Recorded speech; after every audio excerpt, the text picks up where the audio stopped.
CTV's Beth McDonnell joins us from Aurora, Ontario. So Beth, just to be clear here, this is happening in York Region. That's where Aurora is. Tell us a bit more about how police discovered this ring. Well, it was quite incredible to actually hear the story unfold. The fact that this whole situation came about from one worker initially 3 months ago, just last November.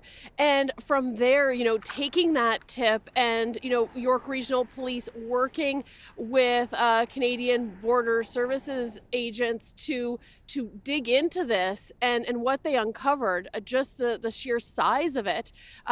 We're told there are 64 workers from Mexico who were being exploited, and also the number of locations. We're talking about places that they were brought to live, then the way that the police described that they were living, and then police say they were bused to their workplaces, and those were also varied: warehouses, factories, a farm.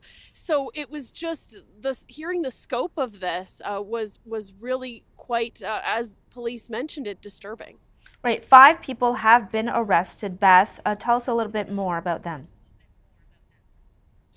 Well, police told us that two of those people are Canadian, three are Mexican, and there are also two other people who are wanted. So this investigation is not over. We're told that the Ministry of Labor is still investigating this and working on this. And, the other big message that came out of today was that police, the community, people want to help. So if anyone suspects anything going on in terms of potentially foreign workers being exploited, or if they know of something, they're really urging people to come forward and report. Beth, police were also describing the horrible living conditions that these workers were subjected to. What more did they tell you?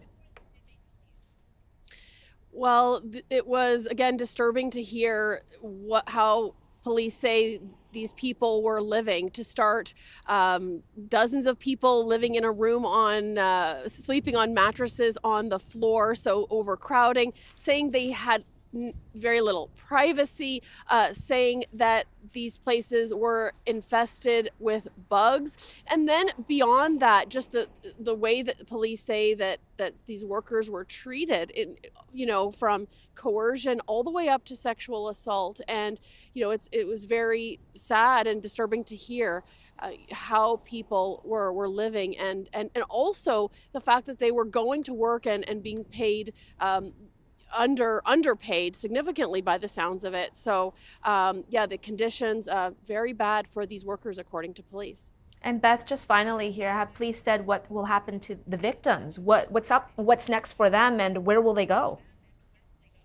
Victim Services is involved. We're told that 53 of the workers out of the 64 have accepted help, and not sure why these others haven't. They do say that people are often very desperate who end up in these situations. Many are scared to seek help and worried that they're going to end up being the ones arrested. So we know that Victim Services are involved. We know the community is involved. Also, a faith-based organization is involved. So hopefully these people will be getting the help that they need. Okay, CTV's Beth McDonnell reporting for us from Aurora, Ontario. Thanks so much, Beth.